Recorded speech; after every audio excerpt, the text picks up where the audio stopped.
Hello and welcome to the official Lost podcast hosted by ABC.com.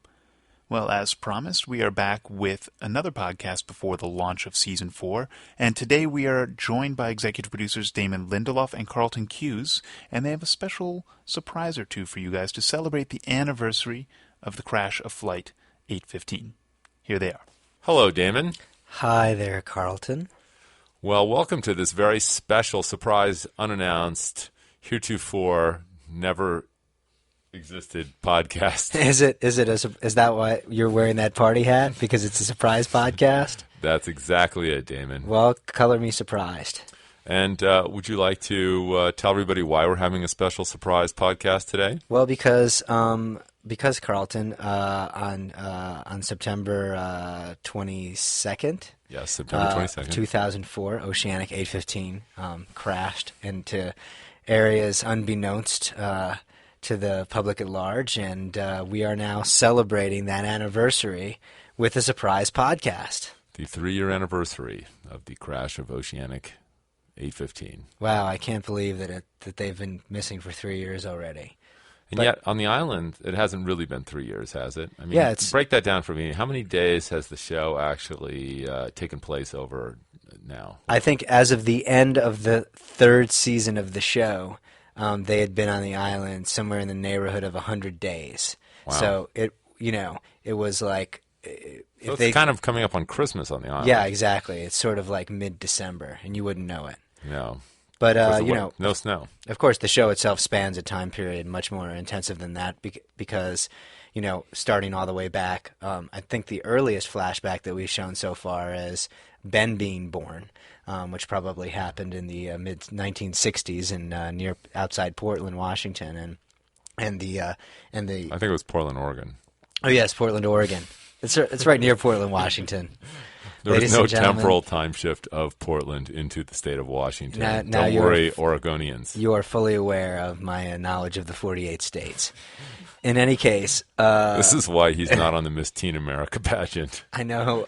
But in any case, and we've gone to the future, an undetermined amount of years, but certainly beyond where we've gone on the island before. We don't know when that is. But much later. We know they have razor phones. Sure, in the future. Yes. Much further. We know they have razor phones and beards. That's pretty much exactly all we've established. And those are two important things. But so I think maybe we should try to do something exciting for this surprise podcast on the axis of surprise. The show, people were obviously surprised by the finale, which is very exciting for us because it's so hard to keep secrets on the show. But maybe other than the party hat that you're wearing and the miniature pony that you rode in on, which... I don't even know where you get those things. I got it. I traded my banjo for it. I think it's an improvement. But I want my banjo back. But is there the pony is much higher maintenance. You could just call the pony Banjo, and that's it. And then strangely, my banjo was named Pony. That is not so strange, oddly. Well, I think we also should just kind of break down what's going on. We are not actually sitting on the beach drinking Mai Tais. We are busy in the factory of Lost, pounding out episodes here. We're going to, I think, for those of you who didn't hear our grand plan, we're doing 16 episodes a season for the next 3 years, and then Lost will be over. And so we are busily at work on these 16 episodes that will comprise Season 4. And we're shooting them, and we don't know exactly when we're going back on the air, but the best estimate we have from ABC is in February, the night and time, to be determined. But I'm hoping for 4 o'clock. 4 o'clock on Fridays? Saturday afternoons. That's good. That's going to be really popular. Before date night, just sit down and watch. It's a good time slot. And then are you going out for like an early bird dinner, hoping to get the special rate? You can get surf and turf for $4.99. So, that's how I roll. Exactly. You and your geriatric homies, right? You say geriatric like it's a dirty word, Carlton. But anyway, yes. So the writers are all working incredibly hard. We're very excited about the scripts we've got. We've been back in production now since the middle of August, roughly, and all the actors are back on the island working. Very excited. We've got a couple new actors. Yes, we do. Working on the show. Some new characters to to sort of mix it up a little bit in season 4 should be fun. Exactly. So we thought today, and the reason that we are sounding perhaps a little bit different is that we are in a radio booth at ABC with our trusty producer, Chris. And so we're going to actually answer some questions, but we're going to do a little bit differently today. We're actually going to call some of our faithful podcast listeners and put them on the air with us and let them engage in a little dialogue with us and ask them their questions directly. Now, of course, they have no advance warning that we're about to call them. They don't. Hopefully, they will remember their questions because they were submitted via this internet that I keep hearing so much about. So, we'll see if we can work out the technology and make some phone calls. See what we can do about it. Yeah, I think other than that, we're not going to say too much more about what's coming up on the show. I mean, we did go to Comic-Con. We had an awesome time. For those of you who didn't read about that, we kind of confirmed that there will be flash forwards as well as flashbacks in the future of the show. And just regular flashes. And regular flashes. Like a hot flash. Yeah, exactly. But the character of the Flash will not appear on the show. No, he already has appeared on the show. He was in the pilot when Walt is reading the comic book with the polar bear in it. Oh, yeah, that's true. So it looks like you just told a lie, Carlton. Well, I meant okay. Moving forwards. Congratulations. Semantically busted. There goes the tenuous trust that we have built up for so many seasons. So let's make some phone calls. Chris, dial up our first lost listener.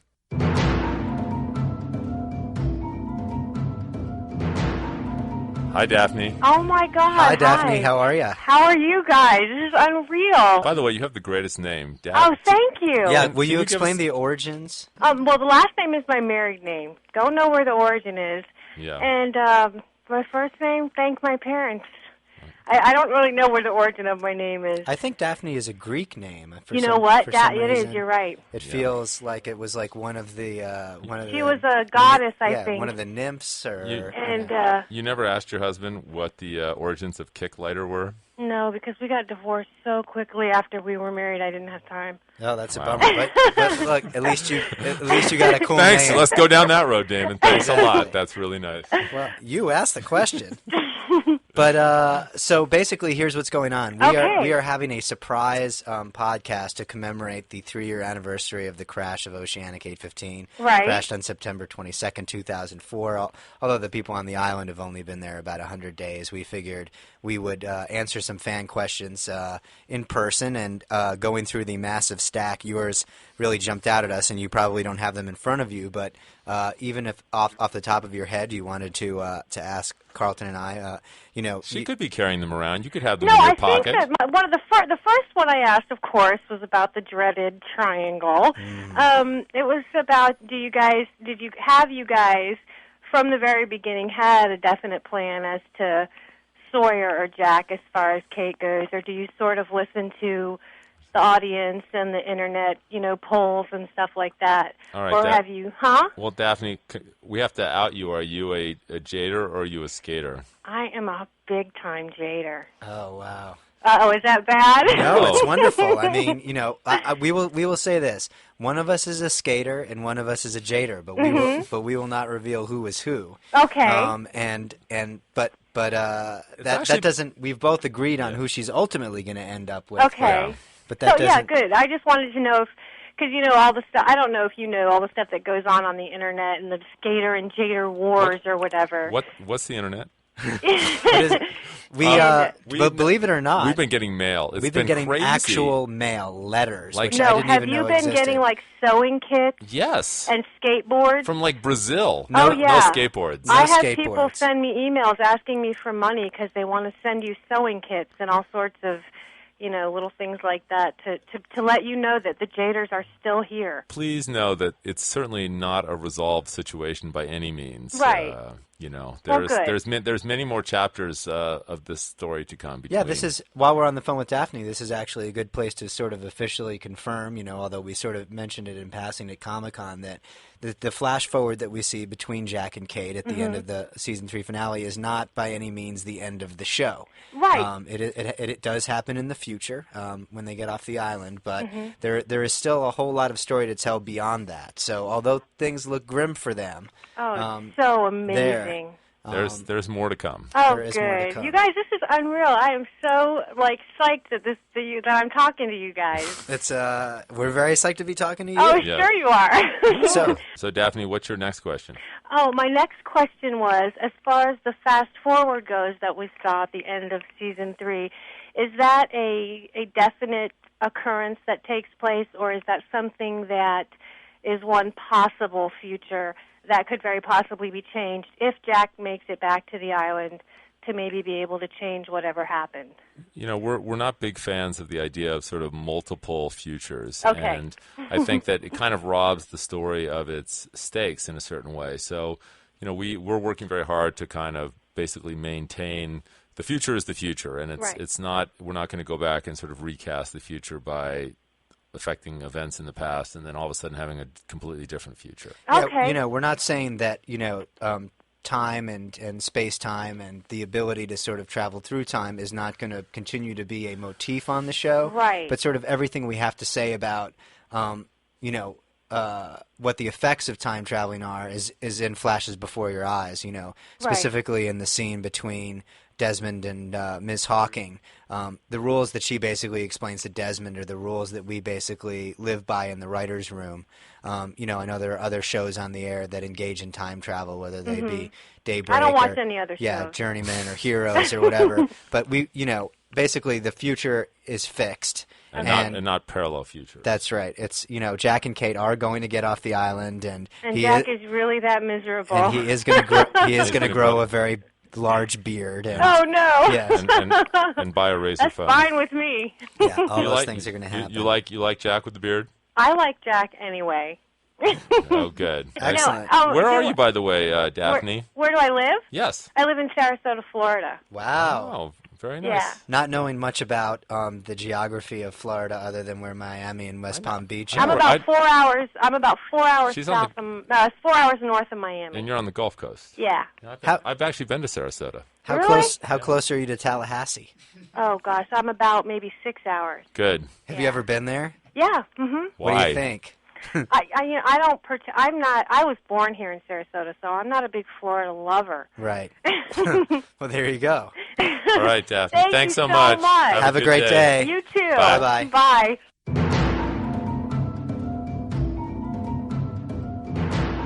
Hello, Caleb. Hello, Mr. Tankersley. Hello. How are you, sir? I'm just great. How are you? We're excellent. We're having a little bit of a surprise stealth podcast today to commemorate the anniversary of the crash of Oceanic 815 on September 22nd this year. And your question sort of made the cut, and we were hoping that you would ask us in person. It sounds very windy there, Caleb. Are you mountaineering right now? I'm outside. Yeah. Where in the glorious world are you? I live in Missouri. Oh, excellent! Right on. You know where Cape Girardeau is? No. Who's Kate Girardeau? It's on the Mississippi. It's Okay. south of St. Louis. Oh, excellent. Your second question involved involved Richard Alpert. Do you remember that one? I do. Would you be so kind as to ask us so that we can snarkily respond? Well, I was simply wondering. I was really fascinated with the character of Richard in the third season. You threw a lot of questions out there, and now Mr. Carbonell is on Kane, which may or may not continue. But if it does, then that means you'll have a little bit of difficulty with filming, and getting him there. So I was just wondering how that would work, or maybe Richard wasn't really all that important anyway. Your question basically, expresses a certain degree of intelligence about the way that television is made that most people don't have, and that's why we liked it, because people are always wondering why so and so doesn't come back, or you make a deal with an actor, for example, Ana Lucia. We made a deal with Michelle Rodriguez for 1 year, which really affected her storyline. Here's a case where we cast Nestor to play Richard Alpert. He appeared in the first episode. We really loved him, wanted him to be sort of Ben's second in command. Started ramping up his storyline. Obviously, dropping several hints in Ben's flashback episode, A Man Behind the Curtain, about how long Alpert had been on the island, and that Alpert, in fact, was not one of the members of the Dharma Initiative, but predated them and is sort of an original other, as it were. But around that time that we were in production on that episode, Nestor went off to shoot the pilot for Kane. And Carlton and I were like, well, it's a pilot. You never know what's going to happen. But then they cast Jimmy Smits in it, and we're like, wait a that's minute. not good. I've That's heard not good of at him. all. But at least they're not doing any promo for it. Oh, yeah, no, exactly. Yeah, I really haven't seen anything. No, they really? actually... We've been that seeing. was ironic. Maybe They're it's just because we're in LA, but there are literally Kane posters everywhere. Yeah. Really? But basically, this is what happens. Real life intervenes when you're doing television, and the same thing happened a little bit with Harold Perrineau. I mean, it was always our intention to bring him back, but we couldn't bring him back until we could kind of work out a schedule, and he went off to do the sequel to 28 Days. 28 Days later, he was also in a pilot. His, fortunately, did not get picked up. So, what we do in this sort of circumstance, we've got Nestor sort of parked, and we hope to get back to his character, but it's going to really depend on whether that show goes someplace or not. And in the meantime, we have some other story plans, but we've parked him until that situation gets resolved. And the reality is we have a little bit of leeway on Kane, which is that it's produced by ABC Television Studios, even though it's on CBS, and hopefully maybe that if we're going to use Richard, hopefully that will give us an opportunity to get him out for an episode or something. Get him for an episode or two. But obviously our plan for Alpert is a little more extensive than that. But as Carlton said, we just had to park it for now. Well, I applaud your maneuvering so far. We will continue to maneuver to the best of our ability. Who do you watch the show with out there in Missouri? Do you watch it with friends or family or? I actually have a lost party every Wednesday at my house. Awesome. Yeah. Well, it sounds like we picked the right person to call then. Right. Well, Caleb, thanks for talking to us today, and thanks for watching the show. Much. We really appreciate your patience and your fandom, and we really hope you like Season 4 and like hearing yourself on the podcast, which should be available within the next week or so. Cool. I'm excited. I'm excited for February. I can't wait. All right, man. Take care. See you Saturdays at 4. Bye.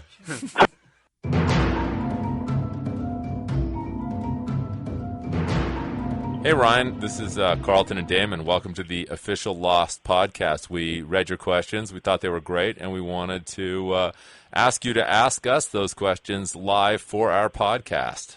We are doing a stealth surprise podcast to commemorate the 3rd year anniversary of the crash of Oceanic 815, and you had asked us sort of 3 fascinating questions that we felt were legitimate and deserved to be answered in person or at least over the phone. Or we could be evasive about them quite effectively. Yes. So why don't you fire off question number 1? Question number 1 was: Is Nikki and Paulo, is that story really dead, or is there more to that we didn't see? They are buried alive, Ryan. They are dead. It was one of those cases where I think it's like you go to the store and you buy 3 things for dinner when you're really hungry, and then you get home and you eat one and you go, geez, what about the other 2? I mean, those other 2 things were Nikki and Paolo, respectively. Pretty much sums it up. We had sort of bigger plans for what we're going to do with them, but then, we got into the season last year and we just really found that we were neglecting our regular characters, and we heard a lot about how we were neglecting our regular characters, and then we were like, we just don't think we can be taking time away from Claire and Hurley and Sawyer and Jin and Sun to be doing Nikki and Paulo stories. So we took their entire sort of arc and we kind of compressed it into that one episode. Now, I'd like to ask you, Ryan, were you a fan? People sort of break down kind of like some people love that episode, other people really didn't like it, and just kind of want to know where you weigh in on that one. The one where they bought the farm expose. I liked it. I liked the story as you were getting into it in season 2. It was just like new people that were there on the island, but we didn't hear anybody. Sort of like an extra coming to the forefront. Right. And I was glad to see they have their own episode, and then it just kind of shocked me they died in their one and only episode that they were featured. It was just like I didn't quite understand it, Well, one of the things that we found happening was, aside from what Carlton said, this kind of started with exactly what you just said, which is people were very curious about who the the castaways that we never heard from, the ones who are out there with Bernard, making the SOS sign. So we basically came up with this idea for Nikki and Paolo and sort of had a cool arc for them. But the moment that we introduced them, the fan community and audience at large basically cried foul. So we began to come up with, an alternate plan to basically cram all the story we'd come up with them and deal with it and resolve it in a faster and more timely manner. And by alternate plan, he means backpedaling. Yes, exactly. But we're not too proud of ourselves to know when something that we tried didn't work exactly. But we love the episode. We actually thought it ended up we were very proud of it, and we thought it was a cool episode with a neat twist. And as sort of a standalone, it was a fun story exercise for us to actually pull that one off. And the worst thing we could have done was nothing, which is they just melt back into the chorus. At least we basically put them front and center and told their tale. So anyway, Ryan, you have a couple more questions here, but first I want to ask, what do you do for a living, Ryan? I'm an office manager for a hurricane shutter company. Oh wow, cool. Are there? Yeah. I assume that's a pretty good business in West Palm Beach. So you get you get psyched when you see those Category 4 storms coming. It's not coming directly our way. We like good scares, It's an opportunity though for good Oh sales. yeah. Excellent. I think we definitely need some hurricane storm shutters on the Lost Office windows. Yes, exactly. All right, now question number 2. I'll give you a hint if you don't remember. It had to do with a certain character being pregnant. Yep. And it wasn't Vincent. Yeah, I was curious. Are we going to find out relatively early, hopefully in season 4, that is Kate going to be pregnant with Sawyer's baby? You will, you definitely will find out if she's pregnant with Sawyer's baby in sort of the first run of episodes. We don't want to be specific, but I'd say probably, if we premiere it in the first week of February as we're expecting, you would probably have the answer to that question by, the Ides of March. That's pretty specific, Damon. Well, it's not that. I mean, it could, yeah. So, we won't be specific, but in episode 4, you'll know. No, but you could get it in the first episode. I'm not saying it's episode 4. I'm just casting a much wider net. Or 2. If Carlton were to say it was episode 4, I would not disagree. But I'm not going to confirm that it's episode 4. Okay, third question, Brian. You probably remember that. By the way, you must remember this one. I think it's the one with Mikhail. That's right. Yes. We can find if he's still alive or what's his deal. The idea of a grenade going off at close range, one would think he's finally dead. I don't like your tone, Ryan. Yeah, what are you implying? Well, you have him. Everybody believe that he died with an arrow in his heart or the sonic fence, and he keeps popping up, and it's just odd. That's all. Have you ever known any Russians, Ryan? Do you know how tough Russians are? They build those guys to last. I have not. We don't have too many Russians here in West Palm. What's shocking is you don't even know how he lost his eye. If you had heard that story, you'd really think we were bogus. I mean, the man. No, Mikhail's dead. He is. But, of course, in Lost, being dead does not mean you don't work on the show. I mean, look at Christian Shepherd. That dude's done 10 episodes, and he's been dead. Oh, yeah. That's right. So, we might be seeing some more of Mikhail in the past, but, as we've long prided ourselves on, when you die on the island, you're dead for good. Until the zombie season. Which, unfortunately, we're never going to do now because the show has to end at the end of the 6th year. Oh, you're disappointed. You'll just have to imagine the zombie season. Nikki and Paolo and Mikhail all frolicking. So, were you pleased with the end of the of the season to see that Jack and Kate were certainly on the outs with each other? I was. I mean, I've been a big Juliet fan when she started on season 3. And I kind of like her getting together with Jack, even though she's kind of still mysterious, Yeah, no, we're big Juliet fans ourselves. Who do you watch the show with, Ryan? Pretty much just by myself because I was in it from very early on, and my wife just never got into it. And it's kind of hard to jump in the middle, you know what I mean? That's for sure. Is she like, why are you still watching that show? You better be careful. Look, Damon wants to call her and give him a piece of his mind, okay? Yeah, exactly. Hey, so one last question for you. Who do you think is in the coffin? I think it's I don't know. I think it might be Locke, just because of that tiff they had at the end of season 3. Interesting. Yeah, that's a good guess. Although the guy just won an Emmy, so I don't know. It's actually Frogurt, who is the new sock we're introducing this year. And if you like Nicky and Paolo, wait till you get a load of his story.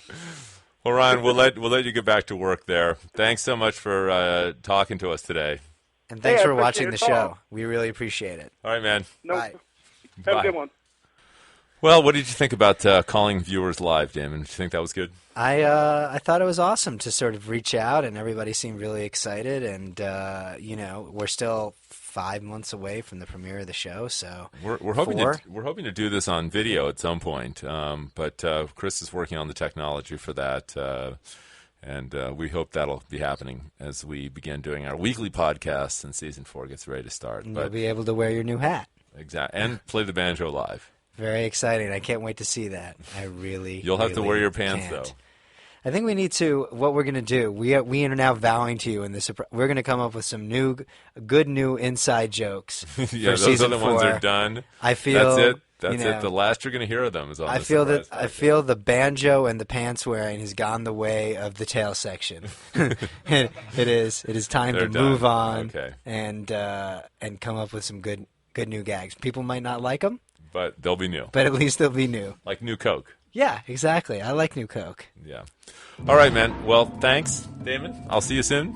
I guess I'll be talking to you in about 5 months or Oh, 4 no, minutes, no. whichever way you want to look Anyway, at it. thanks for hanging in there during this down period, and we will be back to you guys shortly. Happy anniversary, Oceanic 815.